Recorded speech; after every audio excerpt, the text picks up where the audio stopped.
சென்ற ஹஜ்ஜு பெருநாள் சில தினங்களுக்கு முன்னால் கொண்டாடப்பட்டது போன்றிருந்தது.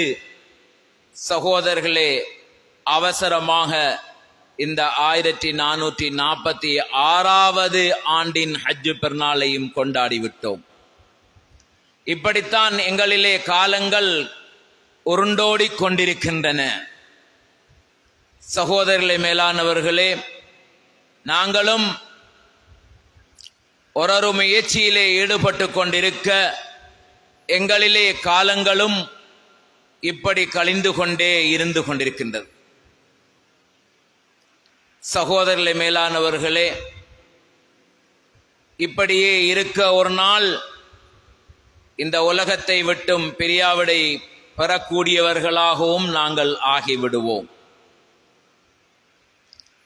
இன்றைக்கு எத்தனையோ பேரை அப்படி பிரியாவிடை கொடுத்து கொண்டு போய்கொண்டிருப்பதை கண்களால் பார்த்து கொண்டும் இருக்கின்றோம். இதே ஓர் நிகழ்வு எங்களுக்கும் காத்து கொண்டிருக்கின்றது என்பதை முதலில் எனக்கும் தொடர்ந்து உங்களுக்கும் நினைவூட்டிக் கொள்ள விரும்புகின்றேன். சகோதரர்களே, அல்லாஹ் சுப்ஹானஹு வ தஆலா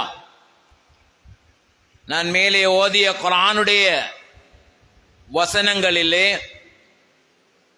அல்லாஹு தஆலா 3 சத்தியங்கள் செய்து, வல்லைலி இதா யக்ஷா, இரவின் மீது சத்தியமாக, வன்னஹாரி இதா தஜல்லா, பகலின் மீது சத்தியமாக, இன்ன சஅயக்கும் லஷத்தா, உங்களுடைய முயற்சிகள் வெவ்வேறாக இருந்து கொண்டிருக்கின்றன என்று கூறுகின்றான்.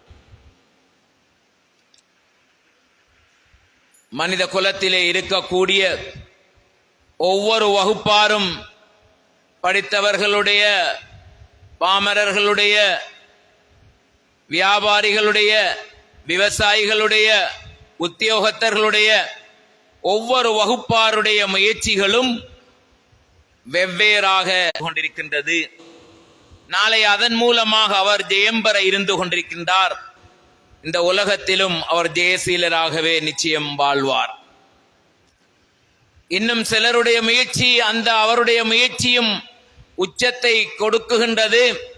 ஆனால் அவருடைய உச்ச முயற்சி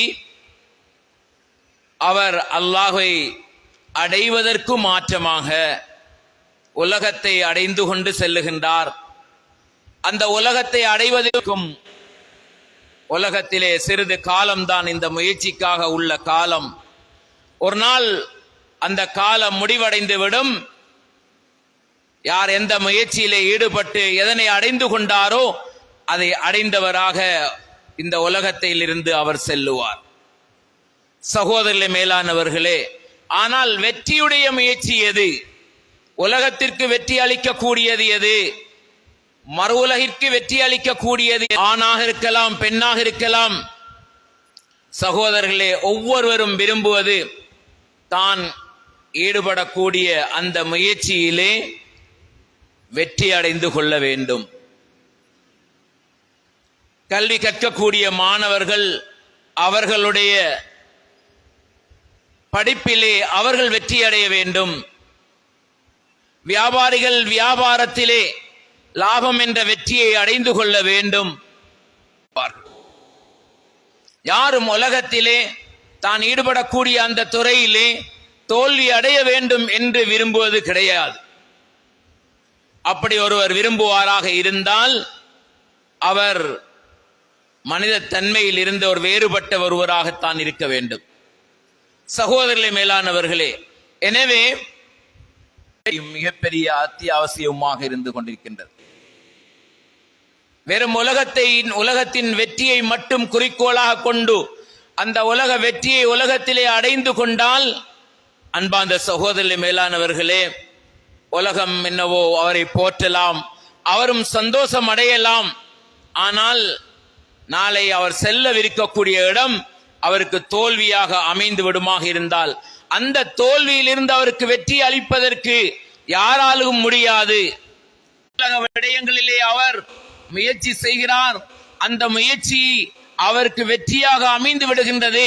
அல்லாஹ் சுப்ஹானஹு வ தஆலா அதை அவருக்கு வெற்றியாக கொடுத்து விடுகிறான் என்றால், மேலானவர்களே, அந்த வெற்றிதான் உண்மையான வெற்றி.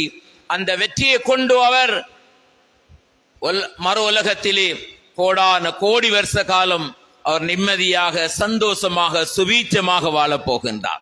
அல்லாஹ் சுப்ஹானஹு வ தஆலா குர்ஆனிலே சொல்லிக் கொண்டிருக்கின்றான். சகோதரர்களே, பெரியார்களே, குர்ஆனிலே அல்லாஹ் சுப்ஹானஹு வ தஆலா சூரத்து ஷம்ஸிலே 11 விடயங்களின் மீது அல்லாஹு தஆலா சத்தியம் செய்து மனிதன் அடையக்கூடிய வெற்றியை அல்லாஹ் சொல்லி காட்டுகிறான். வஷ்ஷம்ஸி வதுஹாஹா, சூரியனின் மீதும் துயர்ந்துதான் வருகின்றது. சூரியன் மறைந்து எப்போது சந்திரன் வருகின்றதோ, சந்திரன் வரும்போது அது சூரியனை துயர்ந்து வருகின்றது. அதனாலே அல்லாஹு தஆலா சொல்லுகிறான், இதா தலாஹா, சூரியனை துயர்ந்து வரக்கூடிய அந்த சந்திரன் மீது சத்தியமாக, வன்னஹாரி இதா ஜல்லாஹா, இதே போன்று அல்லாஹு தஆலா பகலின் மீது சத்தியம் செய்கிறான். 4வது சத்தியம், அந்த சத்தியம் இதா யக்ஷாஹா, இரவின் மீது சத்தியமாக. இரவு என்ன செய்கின்றது? இரவு வந்துவிட்டால் அந்த சூரியனை அது மறைக்கின்றது. மறைக்கக்கூடிய அந்த இரவின் மீது சத்தியமாக, வல்லைலி இதா யக்ஷாஹா வஸ்ஸமாஇ வமா பனாஹா, அடுத்த சத்தியம் வானத்தின் மீதும் அந்த வானத்தை அமைத்தவனின் மீதும் சத்தியமாக, வஸ்ஸமாஇ வமா பனாஹா. அடுத்த சத்தியம் வல் அர்லி வமா தஹாஹா, பூமியின் மீதும் அதை விரித்தவனின் மீதும் சத்தியமாக. பூமியை படைத்தவனும் அல்லாஹ், அந்த பூமியை செவ்வையாக்கி பூமியை விரித்து வைத்திருப்பதும் அவன்தான். அவனின் மீதே அவன் சத்தியம் செய்கின்றான். சகோதரர்களே, பெரியார்களே, வல் அர்லி வமா தஹாஹா, 3வது விடுத்தம் அல்லாஹ் தன்னின் மீது சத்தியம் செய்கின்றான். சகோதரர்களே, என்னுடைய உயிரின் மீதும் அல்லாஹ்வுடைய சத்தியம் இருக்கின்றது. உங்கள் ஒவ்வொருவருடைய உயிரின் மீதும் அல்லாஹு தஆலாவுடைய சத்தியம் இருந்து கொண்டிருக்கின்றது. ஒவ்வொரு ஆத்மாக்களின் மீதும் அல்லாஹ் சுப்ஹானஹு வ தஆலா சத்தியம் செய்கின்றான். ஃபஅல்ஹமஹா ஃபுஜூரஹா வ தக்வாஹா, அல்லாஹ் சுப்ஹானஹு வ தஆலா ஒரு மனிதனும் கிடையாது, ஒரு முஃமினை பொறுத்தவரையிலே இது பாவம், இது நல்லது, இது கூடாதது, இது கெட்டது, இதை செய்யக்கூடாதது என்று எந்த ஒரு முஃமினுக்கும் தெரியாமல் இல்லை. அல்லாஹ் சுப்ஹானஹு வ தஆலா அவ்வாறாக ஃபுஜூர் எது, தக்வாவுக்குரிய நல்ல காரியம் எது என்பதை மிக தெளிவாக அல்லாஹ் சுப்ஹானஹு வ தஆலா தெளிவுபடுத்தி இருக்கிறான். நபிமார்களுடைய காலத்திலே நபிமார்களின் மூலமாக, நபிமார்கள் இல்லாத போது, அதனாலே அல்லாஹ் சுப்ஹானஹு வ தஆலா சொல்லிவிட்டான், ஃபஅல்ஹமஹா ஃபுஜூரஹா, அவன்தான் ஃபுஜூரையும் தக்வாவையும், நல்லதையும் கெட்டதையும், நன்மைக்குரியதையும் பாவத்துக்குரியதையும் எவை எவை என்று தெளிவுபடுத்தினான். சொல்லிவிட்டு அல்லாஹ் சுப்ஹானஹு வ தஆலா இந்த 11 சத்தியங்களுக்கு பின்னாலே அல்லாஹ் சுப்ஹானஹு வ தஆலா வெற்றிக்குரிய வழி எது என்பதைத்தான் எங்களுக்கு சொல்லித் தருகிறான்.